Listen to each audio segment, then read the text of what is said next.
If you guys get some juice, there's that thing right there. You can mix it. No. But if you get juice, you can mix it with that juice. Yeah. Wherever you want to sit and listen to poetry. I'm going to read a poem not about John. Oh, there is a donation jar right here. This is going to help send us to Boston, Massachusetts. I am on the 2011 Cleveland Poetry Slam team. So it's very awesome. We are going to Boston in 10 days to represent for Cleveland. And I'm going to read this whole book. But the first thing I'm going to do is recite a poem by someone else because I always do that. Autumn already did that? I can do flock printer. It's great because I have that memorized. Did you already do flock printer? That's okay. Oh, we can do more Buddy Wakefield. Buddy Wakefield for days. Buddy Wakefield all the time.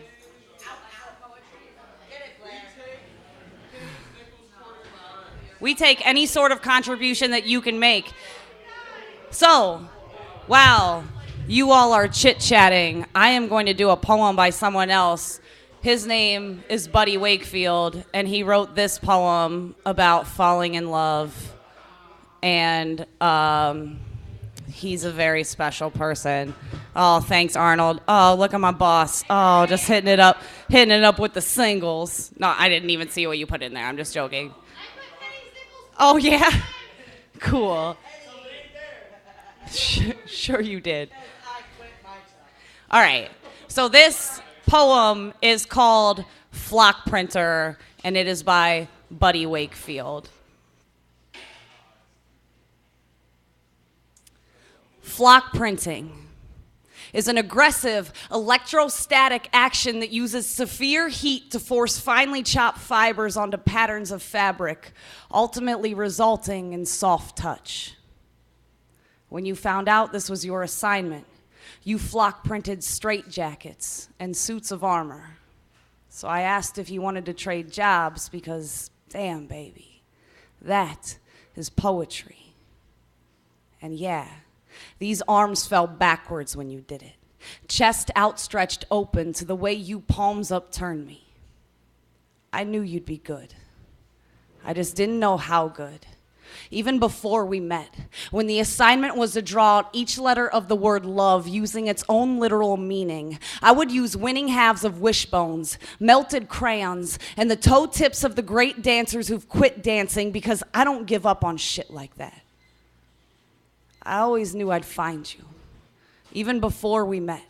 When the assignment was to partner up in ice water and keep our heads above it, I would watch boys with girls take the shallow end of the 8th grade like sucker fish, swapping skin-deep aquarium air tubes, trying to make each other's shivers fit. We don't swim that way. Never gonna. Flock printer, you have been a long time coming. And the clouds, they've rolled you in slow. I ain't mad at the upshot sky rain. It's my lucky number. It's the author of release. It taught me that monsters are easy to come by, so I went out and found the beast before we met. When the assignment was to incomplete myself with sad songs and recycled insults. When I was spun out, eyes, bag, teeth, fist first in lust and considering Jesus. You were there. You have been the whole journey, and I ain't got nothing against going home to you, flock printer. You look good in your tidal wave.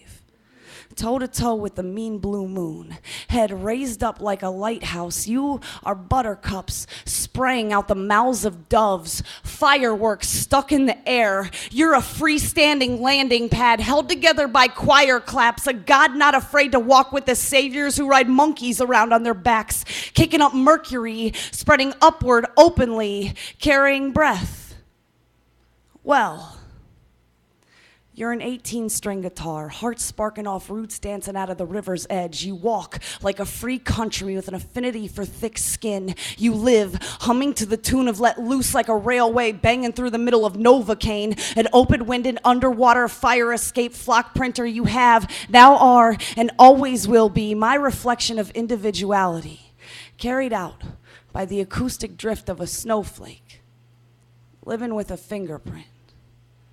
And I am rumble motion jawbone, waterlogged with ink spots, smiling from ear to ear, armed with backbone and busted zoo gates, promising you from the bottom of my harmonica pocket, forever, you will never have another lonely holiday.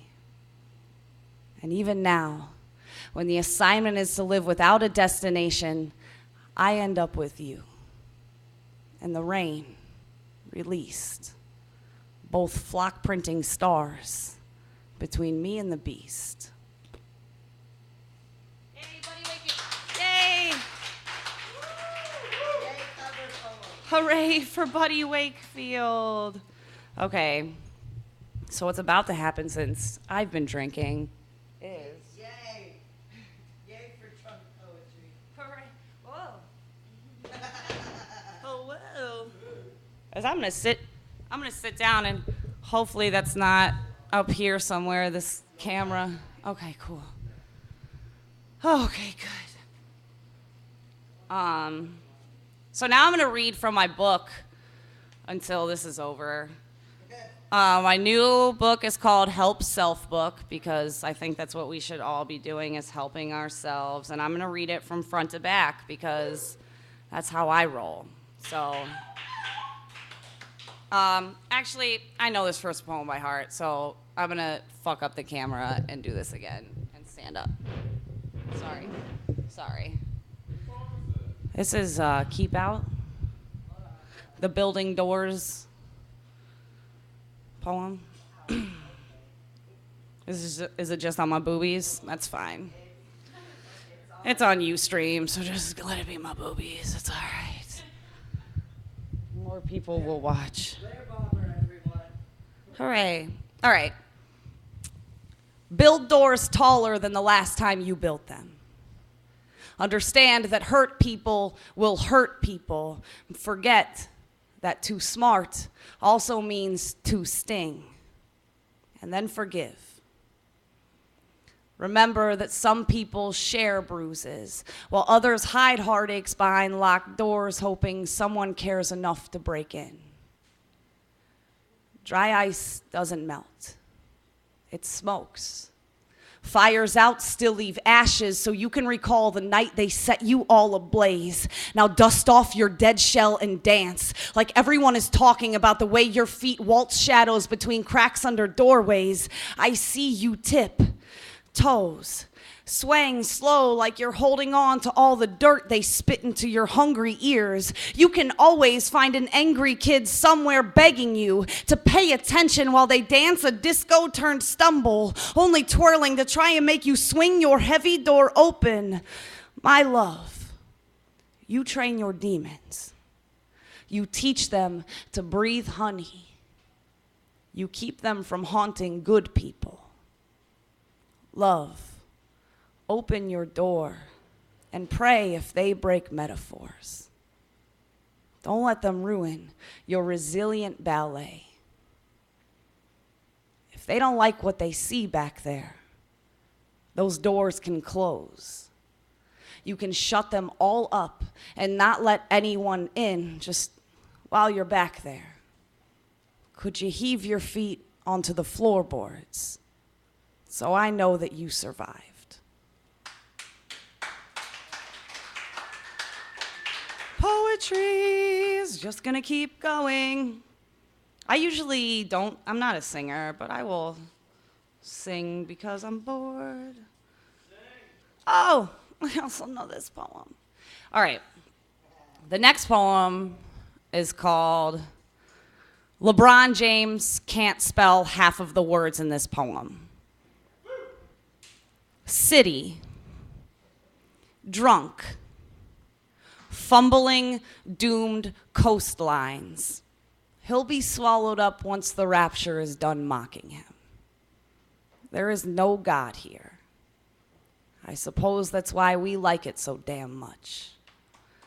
There aren't enough jokes about the blown out windows in our abandoned buildings, how we fashioned them with baseball bats and plastic beer bottles. There aren't enough magazines we can steal letters from. They all spell the story of how Cleveland resurrects us before it sends us out to slaughter, how it ignites us in brilliance each time we want to allude to our rib cage. Don't touch our streets with a shake in your step. This Rust Belt city needs tangible proof that loyalty exists, and if it were in him, we would have followed him anywhere he went.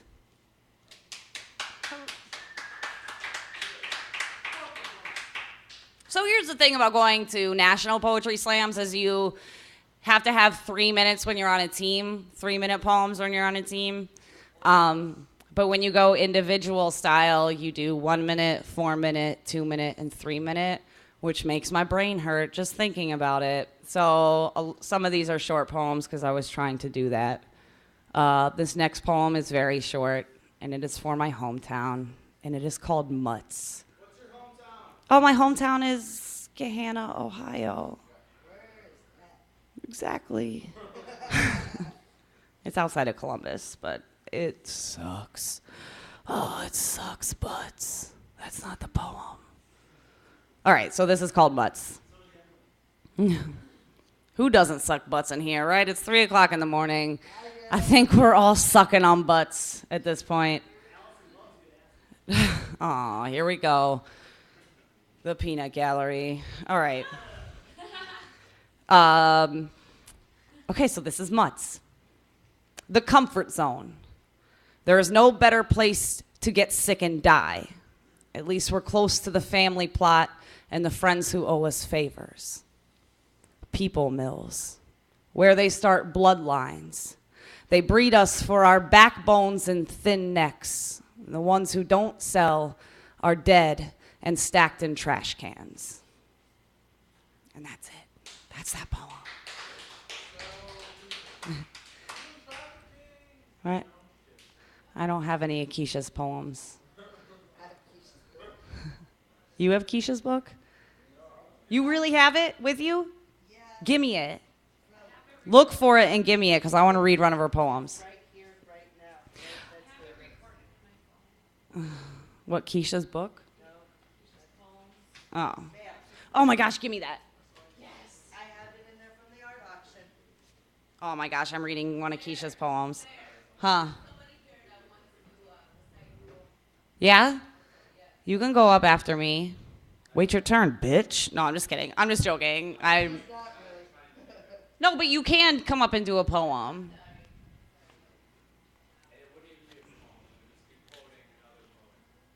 That's accepted.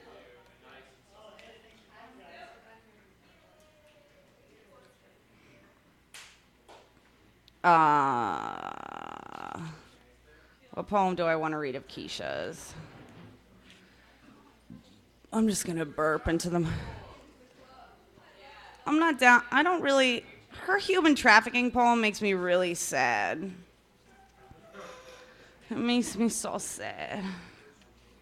Random Thoughts is a good one. You want me to read Child Prostitution?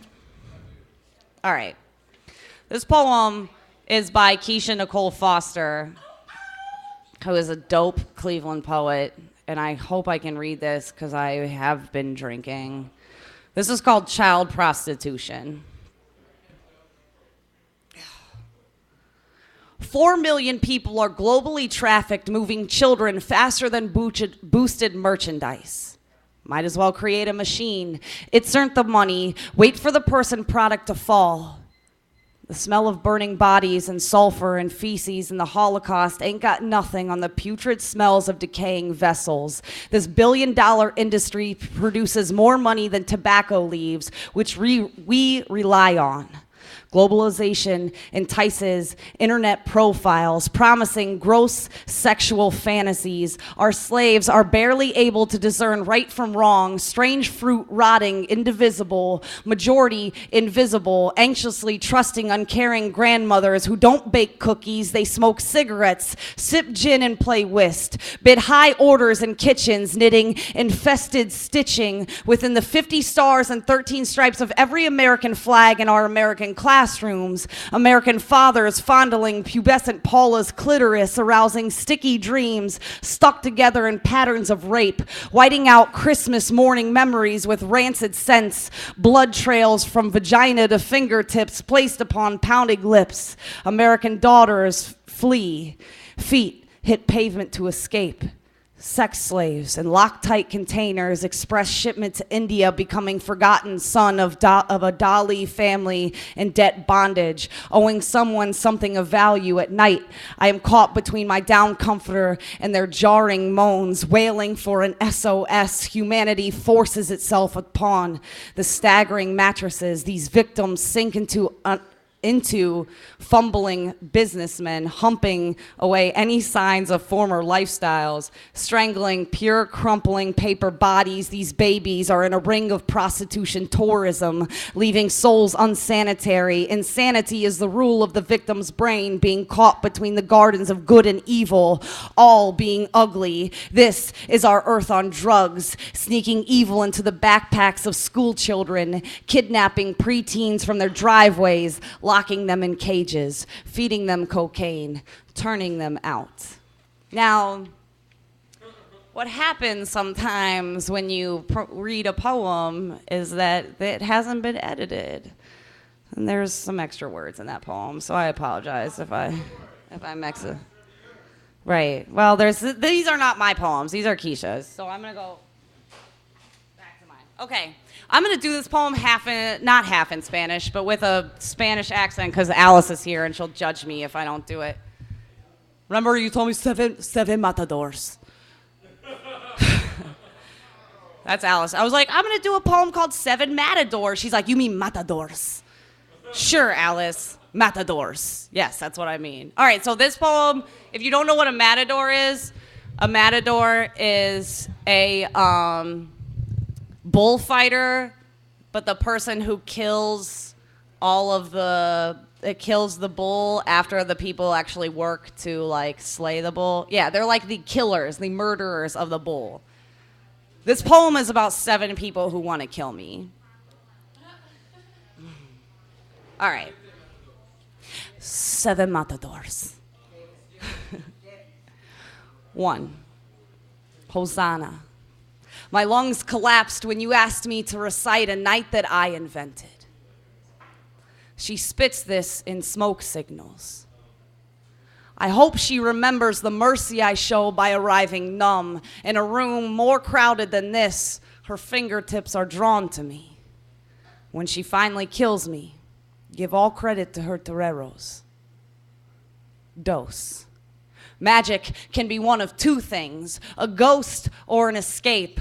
You are all handkerchiefs and no doves. 3. To my mirror. I know you hate me. I'm sorry for never knowing how much you needed to hear that. In the long run, everyone explodes, gets caught in the rain, and as ashes are washed away. 4, I hope you die soon, if only to see your face again. If it helps you live dangerously, I'll tell you some secrets about heaven. Up here, we drink bourbon out of measuring cups, swim in oceans of chocolate milk, immediately are taught how to play guitar, and it exists. 5, the farmer suggests that one must handle a bull with a staff and take no chances, that a gentle bull most often kills or maims his keeper, not a vicious one. For the man who tried to keep me. Control. My corpse. The bed filled with red roses, tools planted between each bush, everything you need to start a fire, and my tame heart, a place to start it. 6, a cowboy refused to shake my hand because in a past life I was a woman, and today I am a toro. he still spurts an apology for that day. 7, Hosanna for myself. Woo! Did you guys get it? Because 7 means I want to kill me. Bloop, bloop.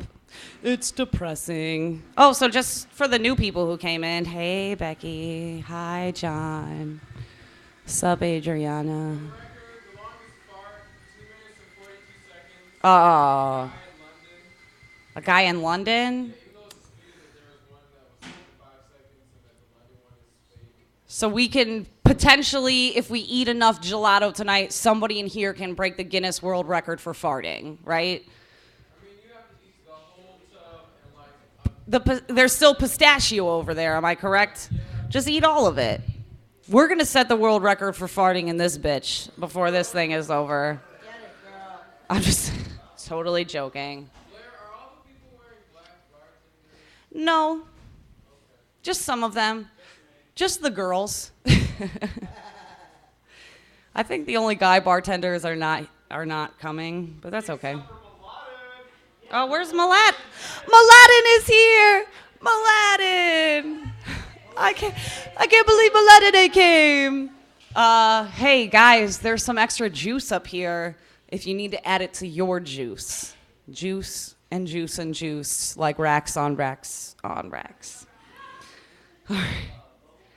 All right, so I wrote this next poem. Oh, by the way, you can make donations to the Slam team at any point in this evening.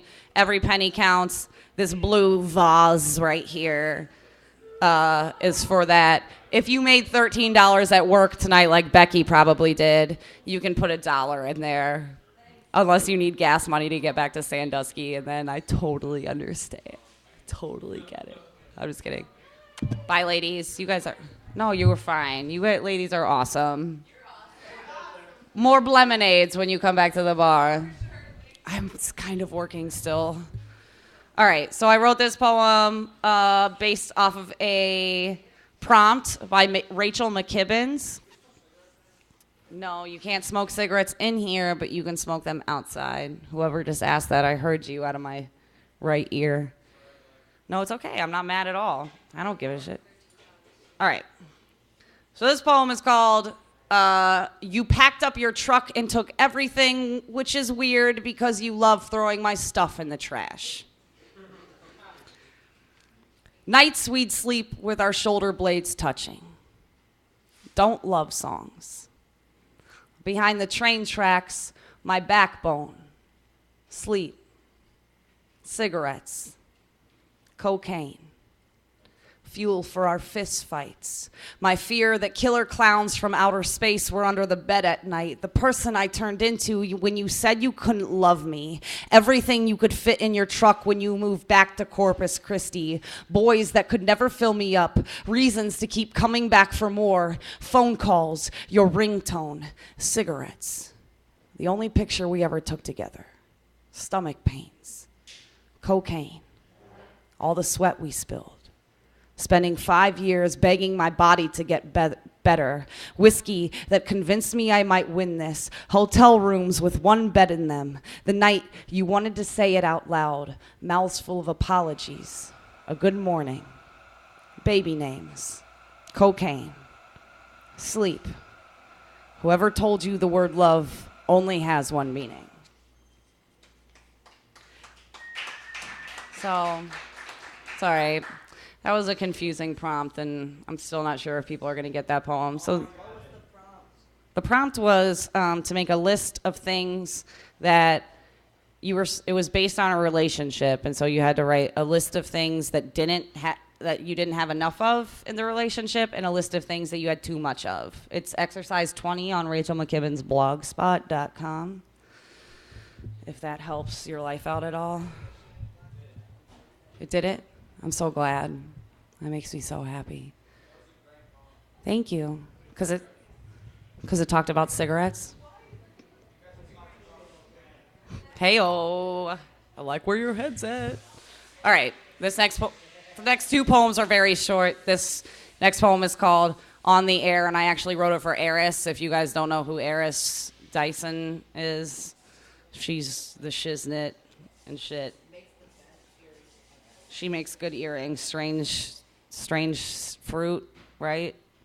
Strange fruit with the seven between the Strange seven fruit is. The seven is silent. I wrote this poem for Eris. It's very short. It just goes, if you ever forget what loving someone is like, walk towards the closest mirror and look in. Which is just really advice, but poetry is whatever you can get away with. Right? So this next poem is very short as well, and I wrote this. I'm just reading, if you guys came late, I'm just reading my book front to back, so there's juice up here, again, if you need to get through this. Yeah, but I don't have them with me, because this isn't released yet. This is like the preview. But John, you can have it if you want it. All right, so this poem, I wrote this because the state of Ohio passed this thing that happened. And it says that a woman in the state of Ohio anymore can't get an abortion unless it's 6 to 7 weeks, which is like the day you find out you're pregnant. So that's sad for people who aren't planning it. And it makes me sad because I'm pro-choice. And if you're not, sorry. A couple months ago. It's called the Heartbeat Bill, and if you haven't heard of it, please Google this shit and just laugh with me. So I wrote this poem. It was kind of based on that, and then also this comedian named Doug Stanhope did this thing about kids overpopulating the earth and there not being enough parking spots in the world because there's too many people. So, and that he's pro-abortion, which is different than pro-choice, which means kill your babies and don't have them anymore, which is extreme and awesome if you like that sort of thing, but I won't get into it because it's too early in the morning. All right, so this poem's called The Heartbeat Bill. You keep telling us what we can and cannot do to our own body, so we are going to start stealing all the toilet paper from the DMV bathrooms. Ohio, you have been astonishingly unacceptable lately. If you could, please stop by my place so we can sort all of this out. I live right next to your mother's house. As you know, it may be hard to find a parking spot as a lot of kids are moving to the neighborhood lately. And that's it. That's that one. I have another poem I have memorized. Yoo-hoo! I don't need to hold a book in my hand. Do that noise again. Woo-hoo! It's like Tigger on crack. No, I'm going to do Our Strength. No, there's definitely more. What time is it? 2:30? 3:30? Oh, shit, I can wrap this up whenever I want. Right? Okay. All right, so this poem is about an ex-boyfriend. Sorry, my new boyfriend's here. Sorry, Andrew. You're going to have to deal with these poems. What's up? What's up with it? What do you... Time out? Hey, I want to do one reading on here. Awesome. All right. He brings over red wine all the time. We both like to be lubricated in this stuff and don't think drunk is a nice enough word to describe how well we dissolve in it. He knows what hard work feels like. He just hates it. He knows that no matter how solid his drudge is, he's going to die. He says he just wants to deserve it. Now he's convinced that every day means the end is near. He will eat mushrooms that are laced with poison because he says it brings him closer to believing in God. He pumps into his body a series of liberties that no one understands but me. It's why he still comes over. I'm the virgin in his porno shop. I don't have to continue to eat his fire for him to know it's in my belly. I can do a lot of things without hope because I'm the new American dream. Hot enough to get laid and smart enough to know that getting laid doesn't mean anything. His hair, it's been falling out ever since his school teachers told him he has to tuck in his 7th period erections. It's his logic for constant conversations about masturbation and loose-fitting jeans. He doesn't fall in love easily. He blames that on his first girlfriend who was fucking her soccer coach. We both know it's really because he's a dick and hates the idea of seeing the same pair of tits for more than 2 years in a row. He never invited me into his apartment. I imagine it has newspaper floors and no light bulbs. I imagine the only reason why he still comes over is because he doesn't want to die with new light bulbs in his sockets. Once, he asked me what it feels like to make plans. I told him it's a lot like getting out of the car and walking into Applebee's. Once, he said we are only as strong as our secrets, and it's what makes my eyes so dark and despondent. He tells me things about myself that I didn't even know, like that when I sleep, my organs grow arms and tuck themselves up into my skin because my blood is too cold, that I make up my dreams lucidly and I have to stop writing them down before I even go to sleep or I'll never enjoy anything, that I make love like a robot, and it's the most beautiful emotion he's never seen. That the best secret I hide from everybody is I'm a bull wrapped in sex clothes. Once, I asked him what it feels like to die.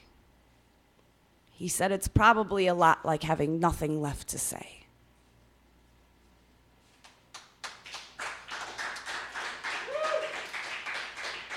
Oh, I read this poem the other day at work.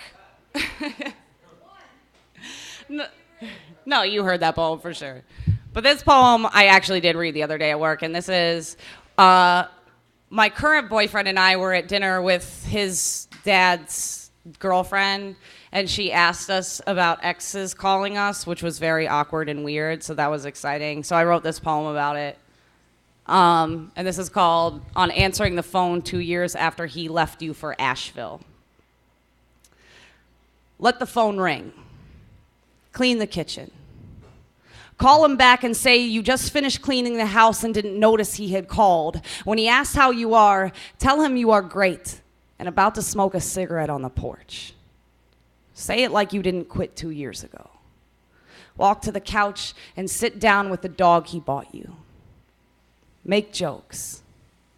He's going to ask if you ever drive past the old studio. He doesn't want to know where you've been driving. He just wants to find out if you still visit him at work.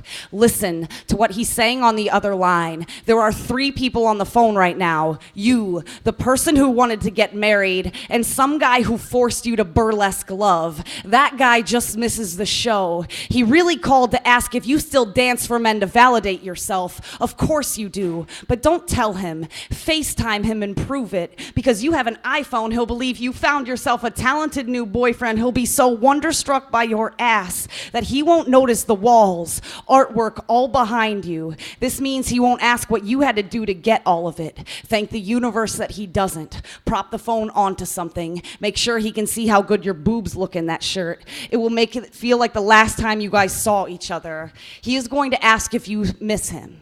You are going to lie. He's going to know you're lying because that's what made him leave in the first place. The boobs, those are going to make it harder for him to point out that you just told your 4th lie of this 5-minute conversation. You will bring up the one thing that was honest. It will spark an hour-long fight. It will be all about how many men you've danced with since he's left. You will say 1. He's going to notice the artwork behind you and finally look you in the eyes. While looking, he will notice you are telling the truth. He will remember what it looks like because of the night you ate Molly sitting on the bathroom floor together in Louisville when you told him you loved him for the first time, then painted the word easy in lipstick across your own chest. He'll make up an excuse about leaving again. You'll say it's okay. And this time you will mean it. That's it. That's a poem. You guys don't have to clap after all of them. You guys don't have to clap after all of them, but thank you for doing that. Okay, so this poem is about my friend Katie. I'm just going to pound through these. Oh, bye, Pedro. Adios, mi amigo, Pedro. All right, so this is about my friend Katie, who's a drunk, lushy broad. and she begged me to write a poem about her, so this is her poem. It's called Katie's a Hurricane. If you guys have ever seen her at a bar, she falls over on bar stools. You know Katie. She like falls over and embarrasses me all the time. Okay. She wears her skin like linen, walks with her head cocked up, hungry, knowing this fact. Someday, she'll meet a man with pumice stone gloves. He'll own a sewing machine that's gentle enough to rework her seams barbaric until she is acceptable. You are allowed to look at her funny because she lets you, not because she wants you to. She knows you won't stop staring. To her, breath is a book passed down with the bindings bent, and she doesn't want to let you borrow it today. Maybe tomorrow, when your eyes ask nicely. Hooray, poems. Okay. Andrew, please don't be mad that I'm reading this poem in front of your face right now. I wrote this poem because I've written a couple poems about my boyfriend's life story, which is sad. Sort of. No, I wrote a couple stories. It's a really sad story. So if you want me to explain the story really fast, this guy, we won't say who it is, was born and thrown out of a car window by his mother and found a couple days later. So that was what happened when he was born. So this poem is a... Right, he made it, so I'm so happy about it. But So I wrote this poem because I didn't know what else to do with this poem. I've written it so many times. So I wrote it as a breakup poem. And babe, I'm not breaking up with you. So please don't be mad about this poem. It's called, I'm just going to fuck this up and see what happens. I am going to break up with you.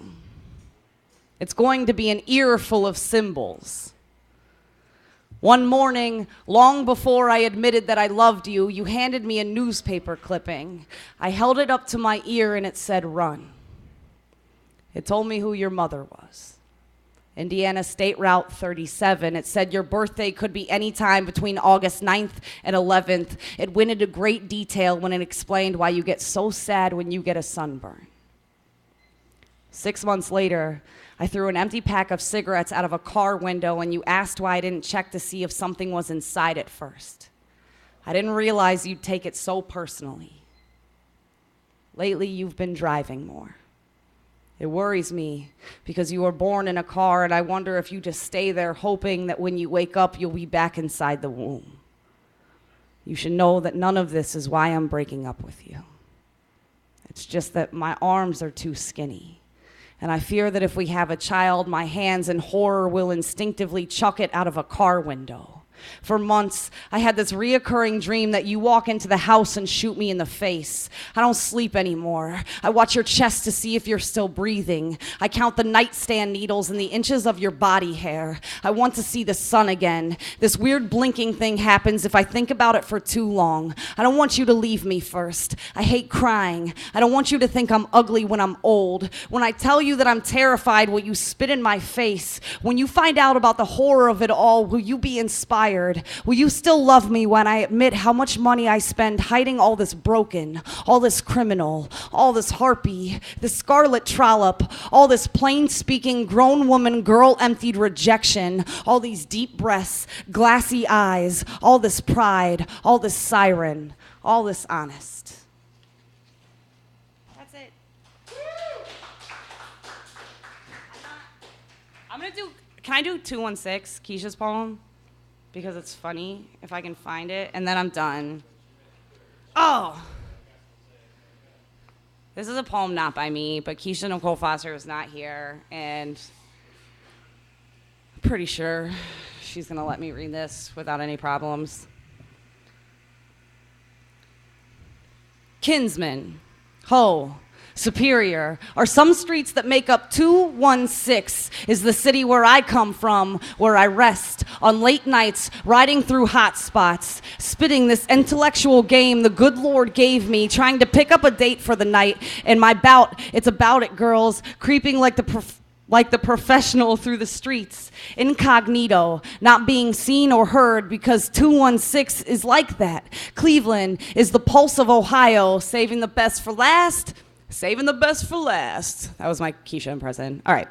Talent hidden under Tower City, not appearing unless money is involved. This is the city where a brother will hustle for 6 months, ball for 2, then is 30 in the end because he tried to impress his friends and females with his system, splurging on little kids, giving credit where it ain't due. Flossin' is the city where a female will talk shit in your face and sex your dude behind your back, then go to church on Sunday because she's a Christian. How do you like that? This is the city of CP time. You don't gotta be there at 5, leaving your house at 4:30, arriving at 7. Hey, at least we made it, is the famous line in Cleveland. The blue line takes you to Van Aken where you connect to the 5. 41 or 14 going west is the hot spots on Saturday afternoon where everyone's going down to Kinsman, past storefront churches, part-time hustlers, cracked out fiends, hoochies with cutoffs showing stretch marks hiding STDs because it's real in Cleveland. I guess you feel me, or my city, where the weather changes every 15 minutes. You'll never look stupid with a jacket. This is the city where our mayor was a fink, lied to us every day, left his wife over power, and sulked over problems. He had control over 216 is where CBD pulls you over because you look good. They slack so much, they rush to make their quota, arresting innocent minds with no remorse, maybe a few jokes before you go into jail. This is the city where you wobble, wobble, bounce ass all night, sweat your weave out, eat out at, I'm not Keisha, so I will not be doing this with Keisha's attitude. I apologize. Okay, so this is the city where you wobble, wobble, bounce ass all night, sweat your weave out, eat out at Best Steak and play cool, ride through the flats, maybe grab a brew, blow your amp out and get live in Cleveland, Thieveland, the mistake on the lake, area code 216. Are you offended because you're a police officer? I know that you probably pull people over only because they're sexy. No? It wasn't that about your district? That wasn't about your district? No? Okay. I'm going to do me. Because somebody in this room hasn't heard Milosh before, and I don't really care if it's already been. I'm going to do it because I want to end on a good note before I get off the microphone and go home and pass out. All right. This poem is by Anis Mojgani, and it is called Milosh. Let us take a sack of spray paint and spray paint over the paintings. Let's dance through Paris. Kiss in the shadows of the Louvre. We'll crawl inside its windows and scroll manifestos over the canvases. Write Morse code on the sculptures. Roll a sleeping bag on the floor to sleep inside of and tell one another a story by flashlight. Unearth everything from before. Bury each other inside the other. Feed grapes to the ants. Light fireworks in the fists of sleeping kings. Kill a monarch. Break back outside and find a world to do all these same things to. Up and upon against, break the bricks. Climb over them. When the sirens scream, laugh loud. Hold my hand and run fast. Run through these streets with me with a bunch of bottles, a bucket of gasoline and a mouthful of matches, a pocket full of paintings and a fresh-faced batch of police to chase the fires we are lighting with a laugh on the shoulder of gold. And I thought that the museums were cemeteries, where the dead paid the walls to hold what we had so we could walk through what we once were, where children take their skulls to turn into gardens to pluck for forefathers and farther stars that on some nights resemble an armless mother, praying for her arms to return. Every tooth that we tear from our jaws to fling at the black-gloved riot soldiers is just another shadow we are trying to lose. Let every giggle be filled with lust. Let us laugh this night away, and I will fuck you like you were a prayer. Like it could save me by having my mouth around you, and I will hold you afterwards like you were the pulpit, like I was the sky, and this love that danced between that hardness was the telephone line of holiness that those two things spoke through. Take me into your heart like I was a saint, and you were a face of forgiveness, blooming in a valley destined to sink further. Be a river with me. Be the storm, the bend in the path, the front porch, the heat in the south. Be a boot full of banjo strings, a fist full of written songs, a mouth full of chocolate dust. When they come to take us, stab them between the eyes. Do not take your hand from around mine. Make a fist with the other and punch spines like guilds. Spit, swear, kiss them like a grandmother. Howl, open mouth, terror, love filled. And when they come to cut our hair and ask to hear penance come from inside of us, say with me loud and trembling, but loud and clear, I have already emptied myself. I have kissed regret goodbye. I took the hands of another backwards angel and rode backwards into the rain. When the hangman of Morrow comes to hang the sun in its daily execution, say this with me, Sarah. We are apples. Our love is an apple. I'm unbuttoning my shirt, painting a circle over my heart. Please, shoot straight. Hooray! Andrew's sleeping, but I'm gonna do this record. So, am I done? So am I good to go? Akeem? Oh, motherfucker. I knew I was getting paid tonight. It's all right. Thank you. If anybody wants to donate to the Dragon Ink Cleveland Poetry Slam team, there is a blue vase right there. We will take any donation that you can give. We are going to Boston. It's very expensive. We're like $500 away from our goal of living comfortably while we're there. Please support, or I'm going to come up and burp into the microphone from 4 a.m. until 8 p.m. tomorrow. No? Are you good, Akeem? You want to do a poem? I don't want to do a poem, it's a song, but I just kind of wanted to read it like it was a poem. Oh, well, can you come up and do that? Oh, you have to donate if you're going to do that. I think I already did, but I'll donate again. Oh, you. And I'll donate it with some other things that No, they don't. might not find acceptable. He doesn't care. That's why he's leaving. Whoa, am I allowed to do this? Shit. Hey, dudes.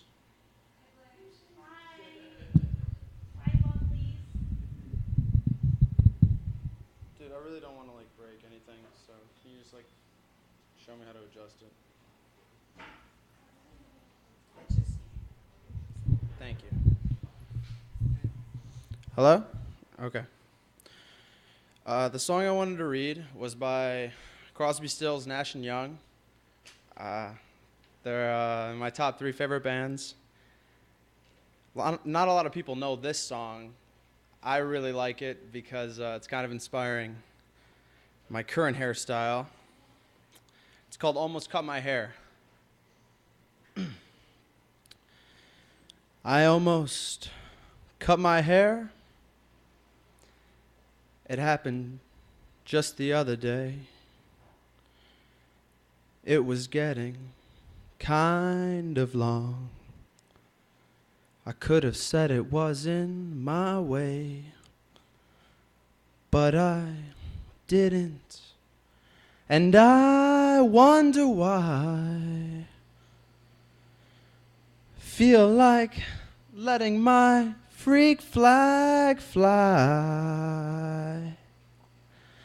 And I feel like I owe it to someone.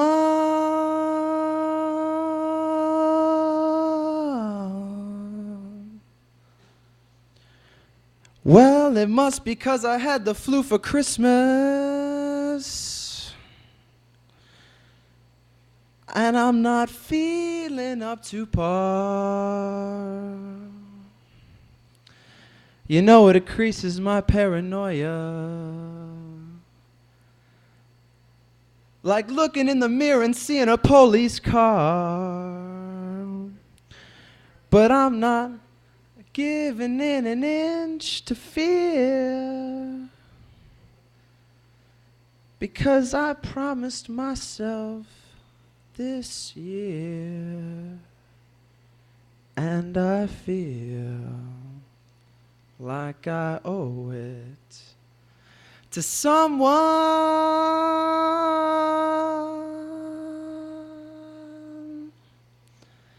And when I finally get myself together, I'm going to get down into that sunny southern weather. And I'm going to find that space inside to laugh and separate the wheel from the chaff, because I feel like I owe it to someone.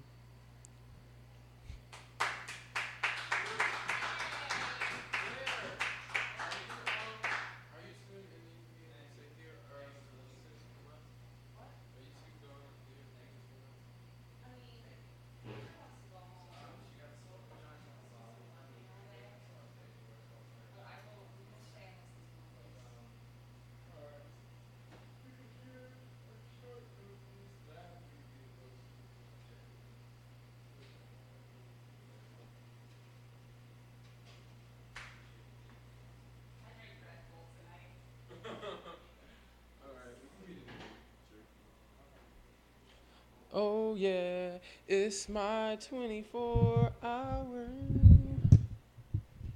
24th century schizoid man.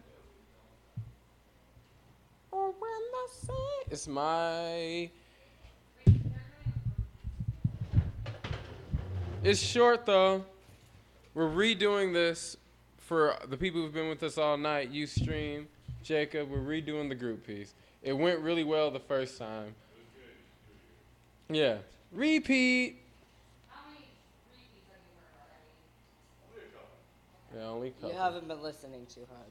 Ha! I've done the same poem like 3 times. That ain't true. Come on, let's do this. Disambiguate. For the sake of the camera. A duet. It's just one more and then you guys are free. Alright. Go ahead. Oh, I'm sorry. I was distracted by that. I just woke up, y'all. Alright. Salty. Metallic. The smell fills my nostrils, suffocating me with mentally orgasmic bliss. It slips over my latex glove. Hands can't leave prints. I feel so alive. I'm not crazy, I think, as I wake up shaking. You're not supposed to think these things, but oh, it feels so good. If only they knew what goes through my head. You're not supposed to talk about this. But really, what's the difference between those who do and don't commit? A choice.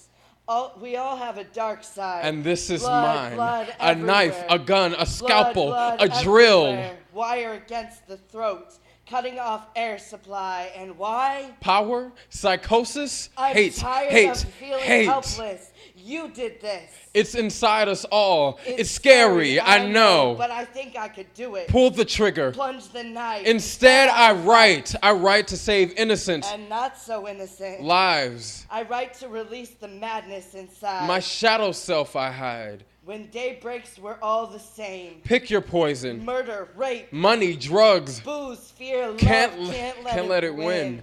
It stays locked within. Only to be shared with my pen. I kill with my words. I spill ink, not blood. And hide my dark side behind a smile and a notebook. That's Andrew's groupies. All right, you guys. I need more performers to come feature. Y'all know where we at. Peace out, bomber.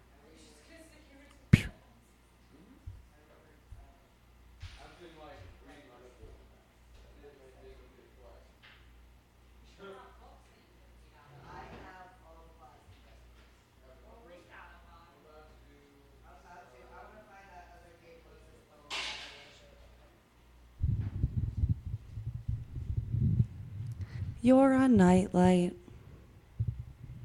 A false sense of security that goes away as soon as the sun comes up. You're a fake sense of entitlement that doesn't speak directly of my childhood, but just lurks around the room as if your job is to remind me of how big of a bitch I can be.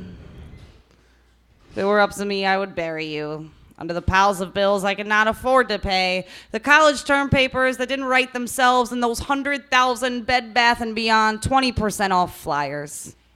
A lover is just another person that I have nothing in common with. The word love itself is a billboard with all our tallies marked on it, and it's not a game to me. This heart is pretty bruised. It's gently used. It's nothing that I thought a heart is supposed to be. So yeah, it fucking hurts to get your heart handed back to you time after time. It's a tender moment when you find yourself lying awake on the hardwood floors of your own house, too scared to sleep on your furniture because even the leather smells like a series of sin-soaked mistakes you'll never forgive yourself for, even when everyone else already has. Look, it's hard enough to get through the soggy, broken heartbeats. So if you're really listening, I need you to know that you did not do this to me. One day, these lips are going to open up again for more than just words. The ego that's wrapped around this heart will fall like it never has before. When it arrives, like these things tend to do sometimes, I will be poised. I will be humbled. I will be primed, and I will be brazen, and you did not do that to me either. A lover is just another person that I have nothing in common with. The word love itself should be blown up. We should all be right away rewired. You're the blanket I've had since that beach trip in 2003 that just reminds me of all the things I forgot to do with myself since then. You're a nightlight, never bright enough to glow up anything in the whole room, just here to remind whoever is in it where the door is. Bong. Are we allowed to end all our poems like that at nationals? Just go bong. No? We'll get threes immediately. All right. I'm for reals. Need to go. Well, I'll be back tomorrow early. Okay. Somebody's bringing me back. Okay. Well, text me if you guys are like dying and you need someone to come here. Alright. Mwah. Bye, you lovely lovers of love. I love you. Do you want me to fart into the microphone on my way out? No, just queef. Queef. That was good though, right? There were children here earlier today. I'm going to sing Jasmine Sullivan. Say what? Jasmine Sullivan. Give me your ear and I'll get you through the night. Sing a song that make you feel alright. Jasmine Sullivan has the deepest voice of any woman I've ever heard. Just kidding. I love Jasmine Sullivan. Did you hear earlier when was sounded like a female Tracy? That was me. I'm gonna go back to sleep. All right.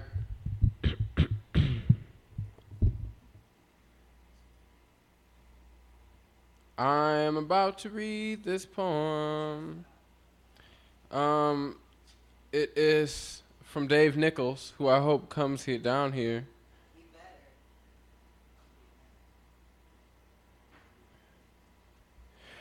better. I think I'm going to read the Dolly Parton one because I love Dolly Parton. I was waiting to hear it from him, and then I heard it, and I was happy. All right.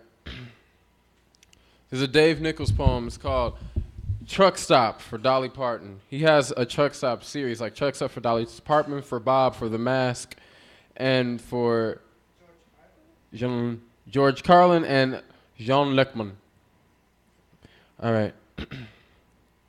Truck Stop for Dolly Parton. Dolly sings for singles, calling canted headlights in bugger joint managers' houses after one night.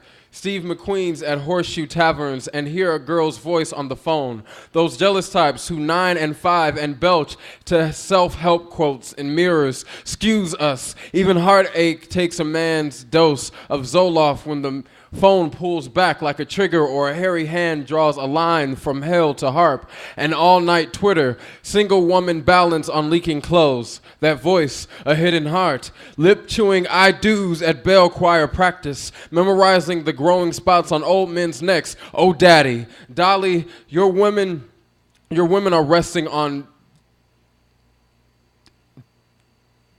Dave, what did you write? Divins now. And you know...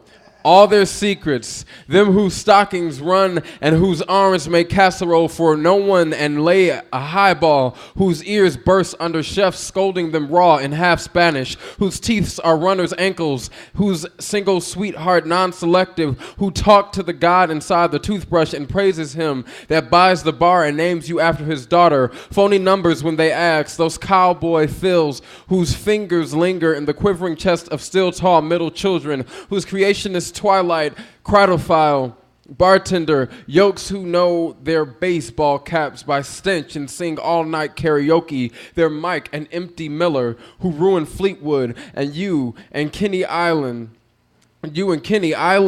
where two stream legs flail and rough beards break and puff country minarets who tarry. I miss you, daddy, loving jukebox miracles in the last 10 minutes of every hour, whose bubbled lips are sinking butt twist. I have always understood that pale mask you sing rubber bands around with that poly two-step, proving she who sleeps alone dreams skin and keeps everything she can't inside a song. Yay, Dave Nichols. Dave Nichols, you're the bomb diggity, yo. All right, give me just a sec, Ustream viewers. Once I dig through the 117 notes on his Facebook via my cheap-ass cell phone, there's another game.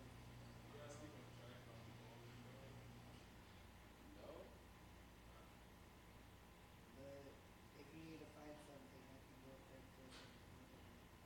No, I haven't done yet.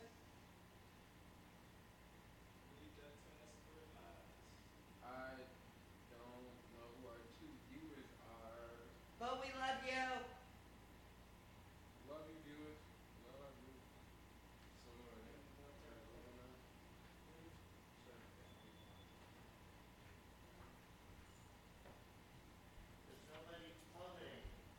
Well, we're switching. It's the changing of the guard. As you can see, they kicked us out for our shitty change of the guard. Am I on the camera? Should I just come up here and stand on the chair so we don't have to fuck with that thing? I am so done with that camera. Okay. This is an old poem, and it's kind of short, so Akeem should find his poem, maybe. Oh, well, never mind. Okay. I'm still a little sleep drunk, so I might fuck this up even though I know it really well. I could write my best friend Dalen a poem right now and then you'll say Do it.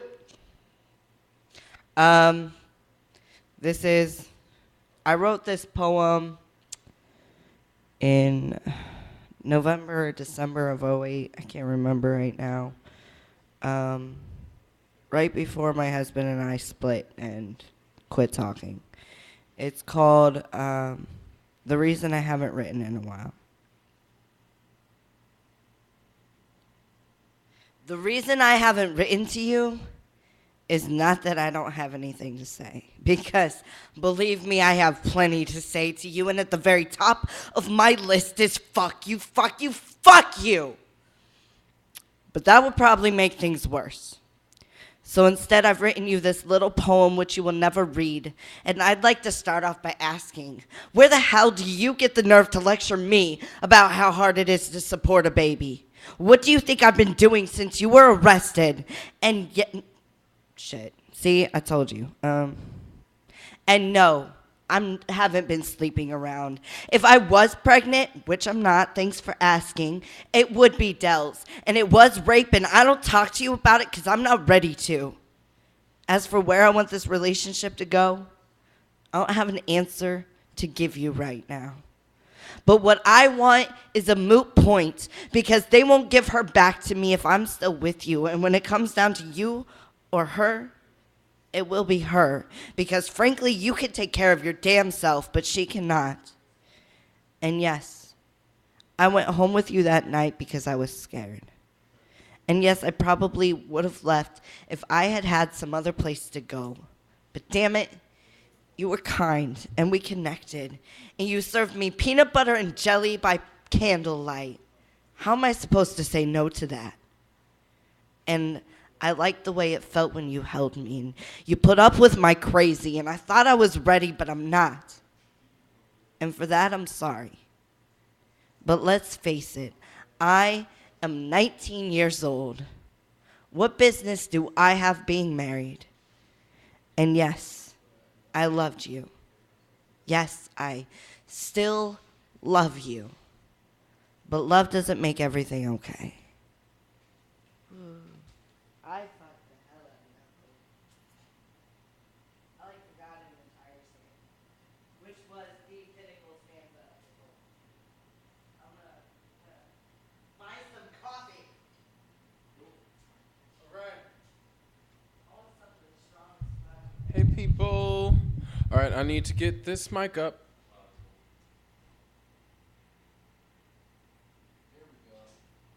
All right.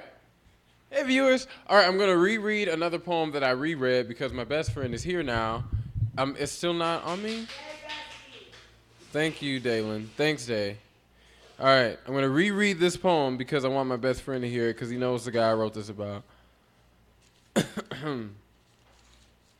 I think he would like the high school anecdotes too, but I need to read you on how to love a closeted bisexual man as an out gay man. Yeah.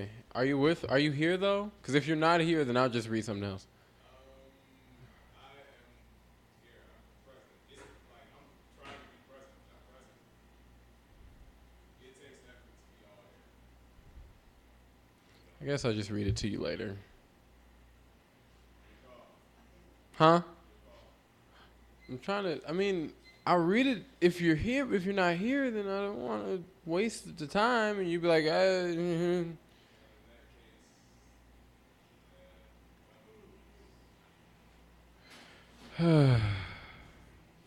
Hold on, guys. I need to get my book.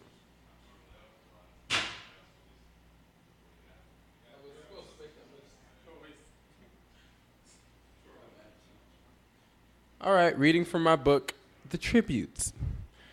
I work really hard on this book, actually. I've been editing poems still, and I want to re-edit poems because I don't like everything that I wrote. They can be shorter. Well, anyway, I wrote this poem to my nephew. It's called, it is named Funerals. When I die,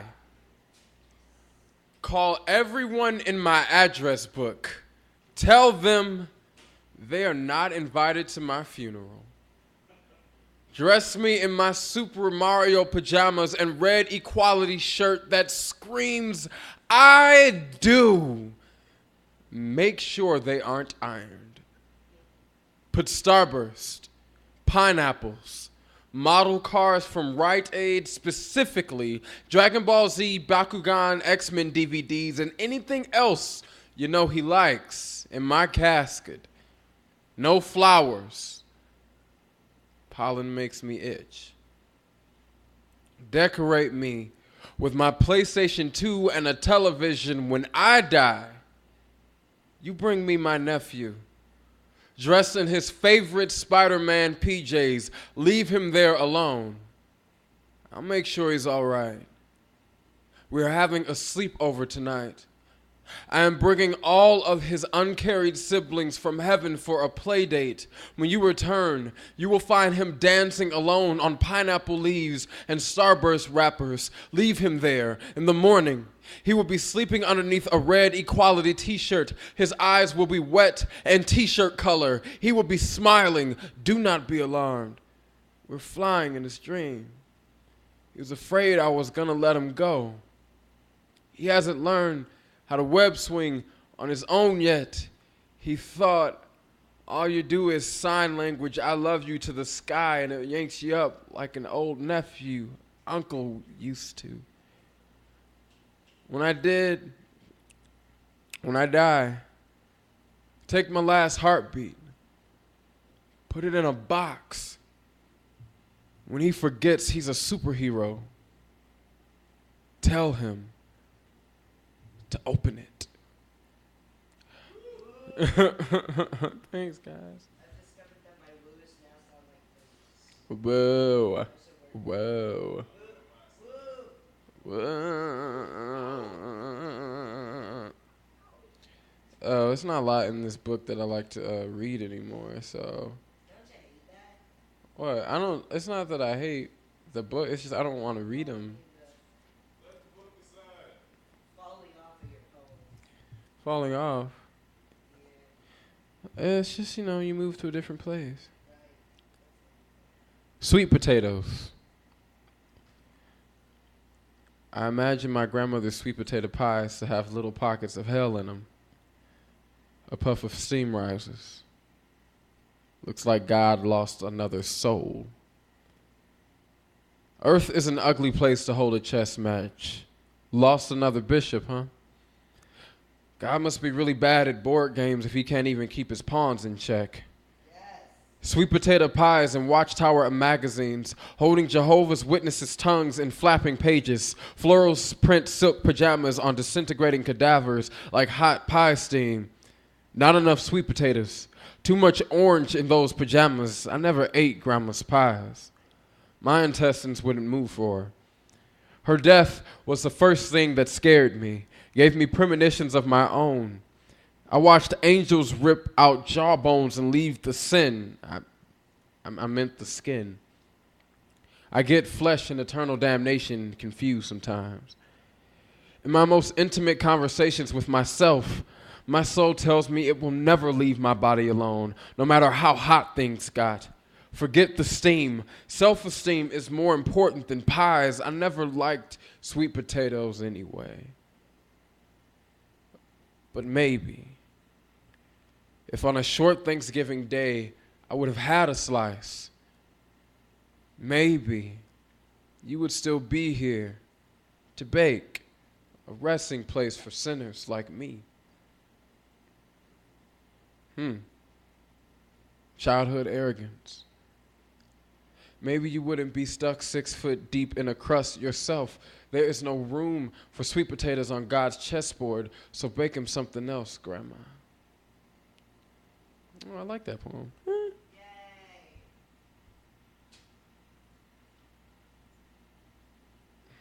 I'm going to read the poem about the bisexual guy anyway. Even though my best friend is barely here.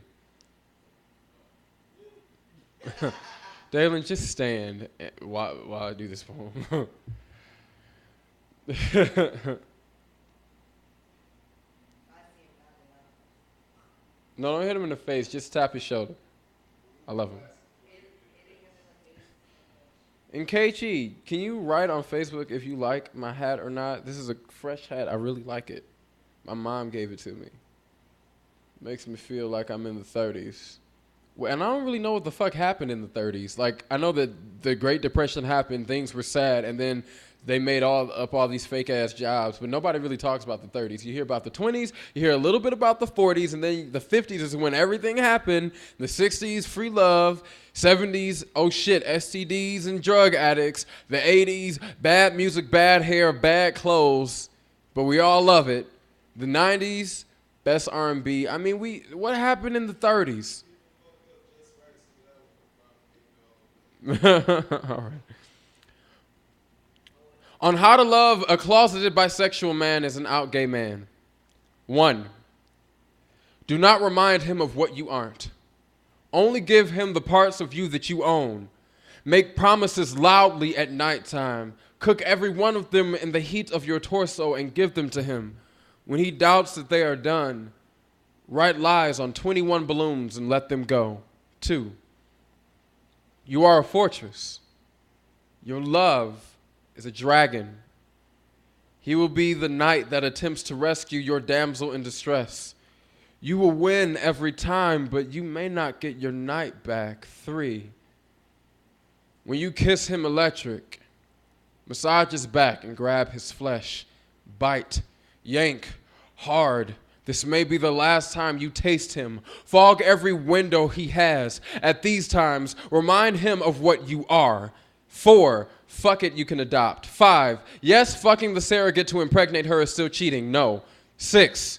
Don't you even ask. 7.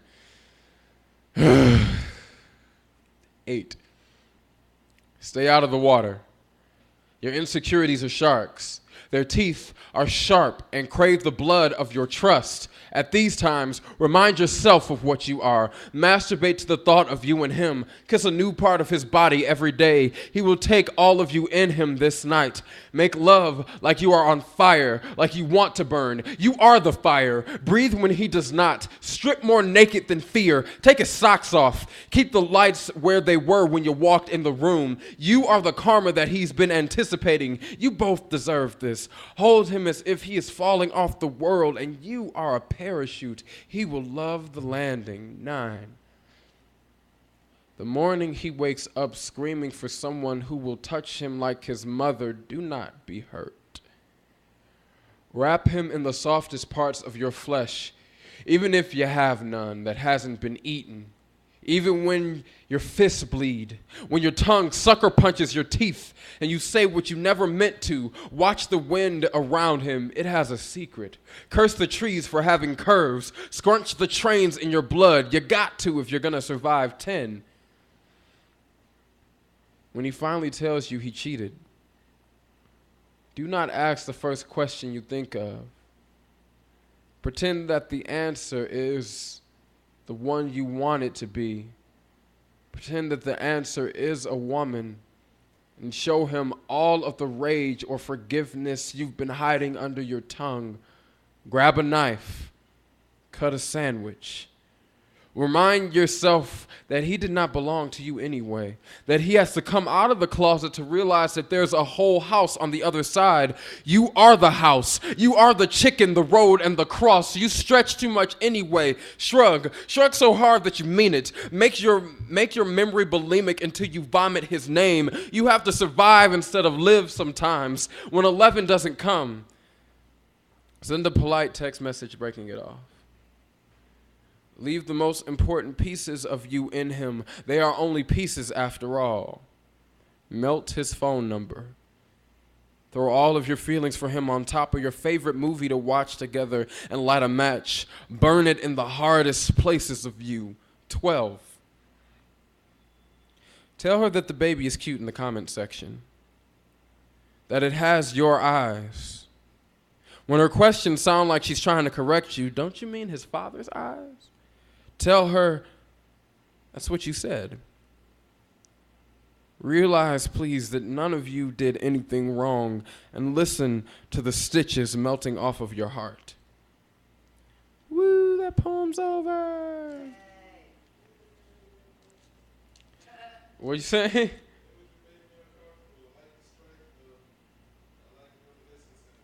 The imagery made you uncomfortable because it was men having sex? What? Wow. Comment section, blah blah blah questions. You say, tell her that's what you said. Maybe switch to you. Not. No, I don't want that to be a quote. I want it to be instructional. It was I. I turned it back to you. Yeah, okay, but I have a hard time figuring out what you're trying to say. Good. What tripped me up was the biting of the Yankee. I think that tripped you up for a different reason. All right. Can I get critique not on camera? Fuckers. All right. A love poem, because I wrote one. You. The soft spiral of God that rests in your breath has made its way to your hair. You let tornadoes comb it. I have felt the wind in your locks while my tongue traced the soft curve of your lips. The electricity between our wet and wanting tongues, Zeus and Thor on the tips. We kiss like the world is ending, baby. Your hips buck and switch. Our breath is the first breeze of summer. The heat of our passion melts the glaciers. I have forced myself to Superman my heart into. The way your legs hold my waist when our pelvises spark flies, spark fires, feels like Romeo, feels like Rome, feels like I can't read my handwriting. Feels like Romeo's last embrace to Juliet, like we never want to let go. We create infinity together. I try to taste your voice through your neck. I hold your back like a prayer. I tell God, thank you for giving me this flesh and bone and imperfection wrapped gift. You force my cheeks to play tug of war with my lips and show my teeth in smiles. My muscle memory has attached to your face. The heat we create, baby. The heat has me melting. A candle lit by the 4th of July. Your mouth, with all its electricity, contains a bomb. Your tongue and all of its dripping explosions on my tongue. You explode my nervous system. Toes curl. The dick throbs. My chest pulls hard and quick. A cheetah making love slowly for the first time. You are the first time. I kiss you like the top of a roller coaster with no safety bars. We fall into each other so free. The way your ass fits in the middle of my hand tells me that you were meant to be mine one day. But it is the way you look at me. The way you look at me. I can hear your heartbeat. I can taste your skin on my palate. I can hear the escaping breaths. I can feel the heart attempt times to beat again. Attempting to listen when we transcend lovemaking. When our spirits enter each other, like that night we learned we could become one with our pants on. I can feel my heart remembering how it feels to give life to a body in love. I wasn't in love when I wrote that, though. I was writing about, like, wanting to have sex with somebody I really liked.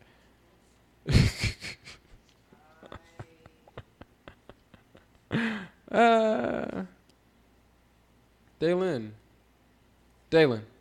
you heard my poem about charades, right? Okay. Where'd you hear that? You were there? You were? Oh, yeah. Okay.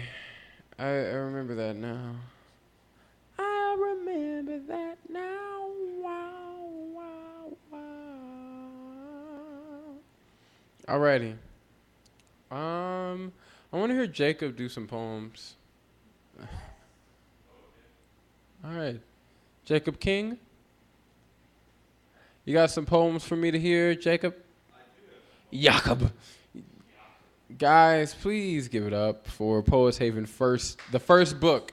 The author of the first Poets Haven book, Jacob King, Also, our all-night barista. Give it up for him. Woo! And Carla's adoring husband. And Carla's adoring husband. Oh, damn, you're tall. Oh, hell. That happens all the time. Okay, so for Andrew, I'm going to start with Mormons.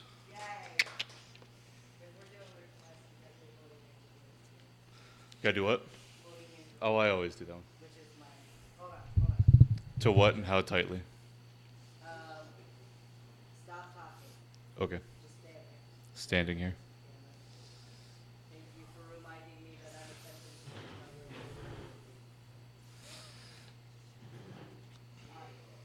to Yeah? Okay. It's called Eyeing Mormons at the Laundromat.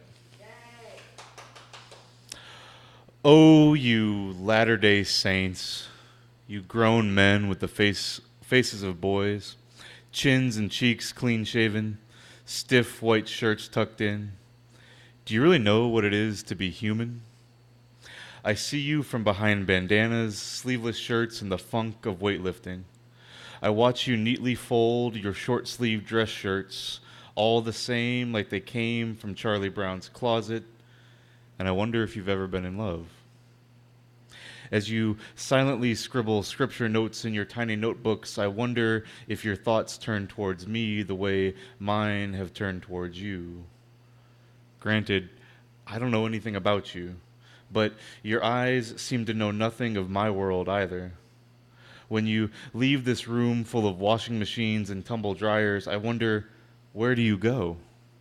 Surely you don't live like me, drinking beer from oversized bottles, listening to DJs scratch out instrumentals, reading the Bible slowly and laughing at the kinky parts, pouring coffee for picky people who say too many insincere thank yous, in love, falling thickly, impersonating Yoda to pass the time, and dodging the regimented worship of the Christ by writing rhymes and talking intimately with women. No. This can't be what your lives are like. Men who attack the task of wearing and washing clothing the way you do don't get dirty. I picture you drinking water or maybe grape juice while watching your little sisters in neatly pressed light blue dresses play violin. You seem to take the Old Testament too seriously. I'd bet you even wash your hands before picking up a holy book, and I'm sure you'd never dream of doing a terrible thing like jotting notes in the margins or dog-earing the pages. Maybe you would pour coffee, but you'd probably wear neckties to do so, and you'd pass out courteous you're welcomes with the Book of Mormon. So if you go to the laundromat, do you go to the movies? And if you go to the movies, do you laugh at or scorn the heathenism of idol Yoda? I'm sure you'd never dodge any regimented worship of the Christ, or would you? By hiding behind unrealistically starched shirts and toting freshly sharpened Bibles. I'd like to say that your voice through recording sounds amazing. You should do like This is a piece I like a lot that was inspired by a Seamus Heaney poem, and it's about my coal shovel, which I love. Even though it's hot as balls outside, I'm still going to read this one anyway. It's called Coal Shovel and Coffee Mugs. I shift sludge into frozen mounds with an old coal shovel that has belonged to our house much longer than we have. The blade scrapes against the pavement. I wonder how often this sound has roused drowsy neighbors, reminding them of mutual obligation. First, the telling clank against the iron-clapped cover of the coal chute. Now the raspy clamor of ice reluctantly yielding calls other men, still warm inside, to make ready the coffee mugs. For sharing at the sidewalk when the work is done, we will stand belonging.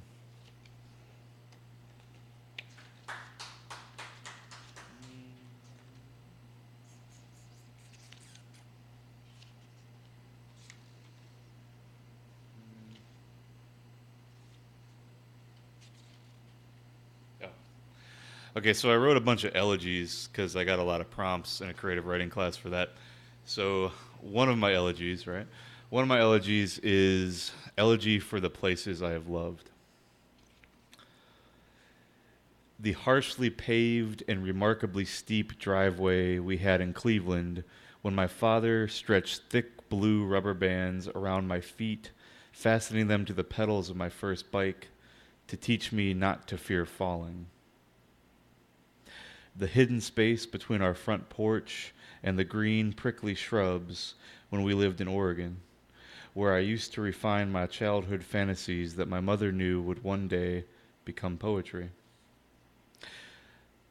The cellar doors at my grandmother's house in Elyria, where my sister and I tackled Everest, collecting precious gems that to the unenlightened masses looked like ordinary driveway gravel.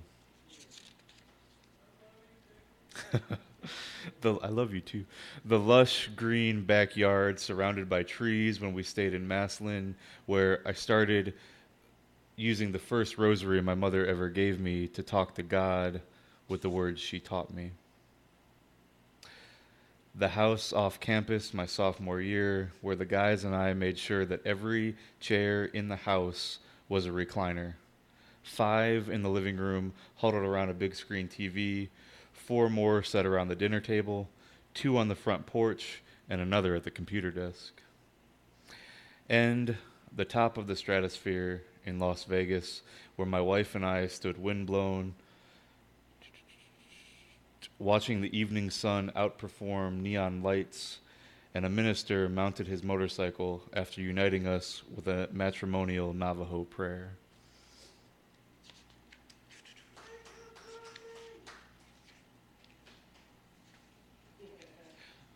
Okay, so you don't, well, maybe you guys do because you're awesome people. Anybody know who Augusta Savage is? No? No? Okay. Augusta Savage was a sculptress who was doing sculpture during the Harlem Renaissance. Who knew it wasn't just a bunch of people doing poetry? It was all kinds of art. And so Augusta Savage had this really sweet sculpture of a kid named Gaiman. And it's in the Cleveland Museum of Art. It's a beautiful piece. And so I wrote this poem in response to seeing that. It's called Savage's Hues. Augusta's clammy hands smear gloppy plaster over a mesh frame, giving Gaiman his warmth. His eyes direct me to fire escapes whose wrought iron balconies offer the best views early in the morning, before washerwomen have risen to pin laundry to clotheslines high above narrow blocks. His lips want to whisper more telling stories of unattended novelty shops where penny candies are easiest to swipe, of corners where wealthy customers offer the best tips for a shoe shine. His warmth reminds me that Langston is not the only poet in the neighborhood.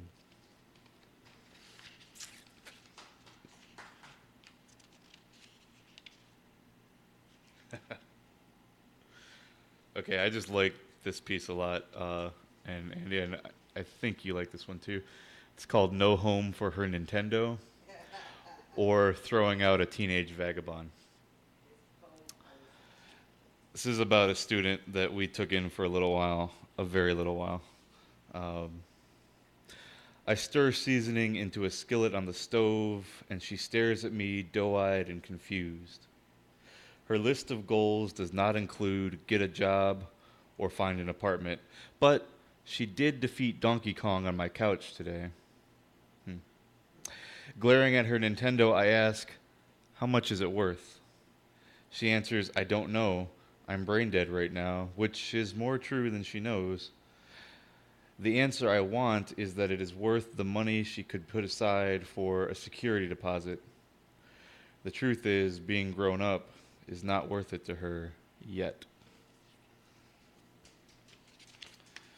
And I don't know where Vertigo ran off to, but he read a piece about hating help desk people. So this is called Elegy to a Wasted Morning, or Going Nowhere. I have name, social security number, date of birth, and incident ID number. By the way, what the fuck does incident ID number mean anyway? I lack username, password, PIN, or previous email address. So I offer current email address, mother's maiden name, first pet's name, high school mascot, blood type, and as much patience as I can muster, which admittedly is not much.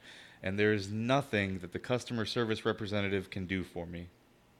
Her manager is equally inept, leaving me to question whether or not her eulogy will be recorded for training purposes.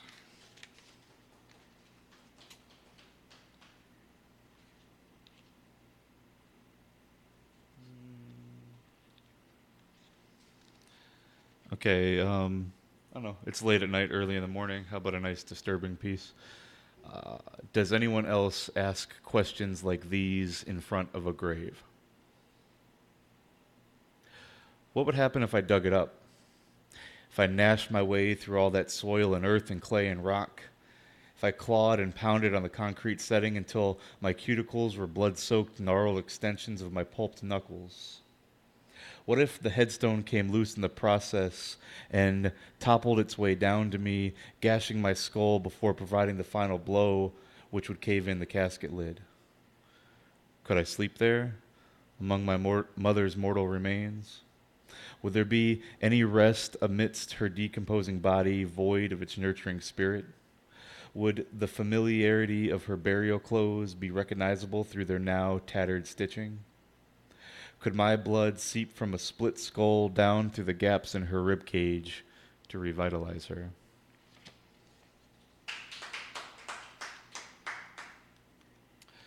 Okay, so I'm really glad that I got to be here all night long, and not too many people want coffee, because I'm just sitting over there working on my play, which is giving me a great chance to edit and get the final script put together, which I need to do because we're staging it in a couple months down in Canton. And the play is about a former student of mine, whose name in the play is Elder Marks. And long before I wrote the play, I wrote a couple of pieces in his voice. And that's what started the whole project. And he was very geeked about this. So I need to actually find this kid and get him to come to the play. It's one of the few pieces I still have memorized. So it's called Holding Angelina. That's his daughter's name. I don't know what I'm supposed to feel when I hold you, but what I told you at the hospital was real. I don't know what it is to be a dad, because that's something I never had, but I know I'm more in love with you than I ever been. I couldn't never take you for granted, because I couldn't ever imagine ever doing anything wrong around you. You bring the better part of me through. You press past coke and weed, you give me a reason to stay clean.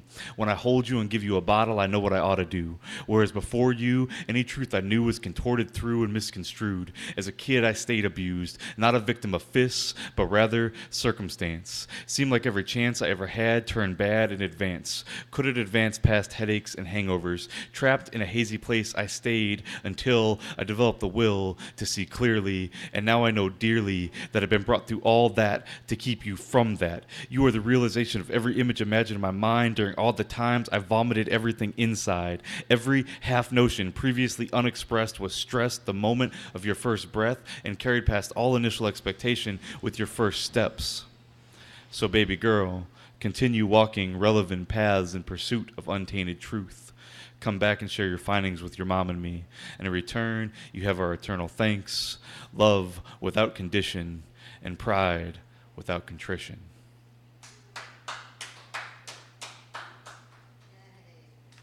That's all. Hello. It's resilient, don't worry. It's happened before. Tiny ones are surprisingly capable. Exactly. So I just want to do one or two more pieces, new stuff that I'm still working on. New shit. That was loud.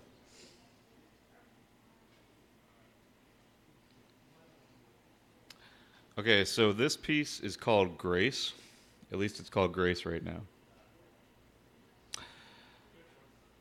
Oh, that's the wrong one. Hold on. I apologize. Okay, Grace. My parents had already been relieved at my sister's bedside by the word benign. There was a boy in the next bed, barely a boy, hardly old enough to have a name, but still 6 months someone's son. His mother was accompanied by 2 coarse-bearded elders and her faith in their duty to decipher God's will. The curtain between beds was not enough. My mother heard 30% survival rate. She heard God's will, take the boy, leave her mother to his prayers. My mother did not interfere. Instead, she hid in the cafeteria in front of a plate of soggy French fries and did not eat. I'm sorry? Little bit. And then I'm doing some experiments in prose poetry. So I'm just going to read 2 short prose poems and then I'll be done. The assignment here was to talk about something that you were ashamed of, but make it sound like a good thing. So this is called Motel Room. She never called the police. I remind myself of that when the lines start to blur. All she did was cry in the locked bathroom after whispering no once. Or was it twice? When the latch slid back unsure, I went to her and I held her and I whispered, "Can you come out with me?" I put the sheet over her shoulders, brought her to bed, and stopped calling until she asked me to again.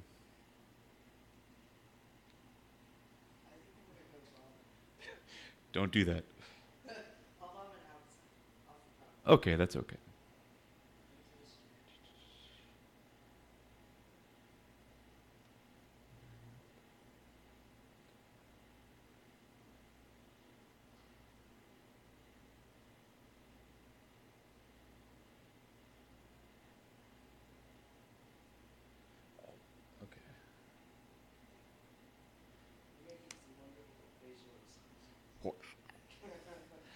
Okay, this one I don't have a title for yet, but it'll hopefully end on a good note. So, after your morning coffee, but before paying your taxes, kiss a woman. Any who is willing, each is beautiful. Do this every day. Take confidence in the truth. At least one woman loved you to life at least one time.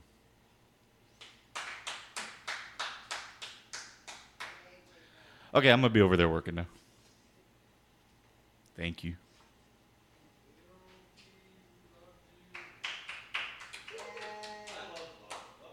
There's the king of pop, the king of rock, and the king of... Who are you the king of? The king? King of the jungle?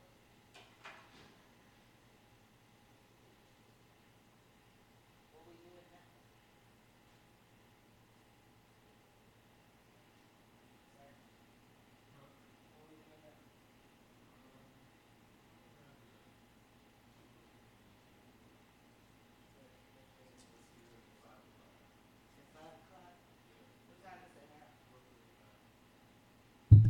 Hello. We are going to have a brief intermission so we can go, piss and smoke and make ourselves feel like human beings again. 15 minutes, yo, until 5 o'clock. I'm still sleep drunk.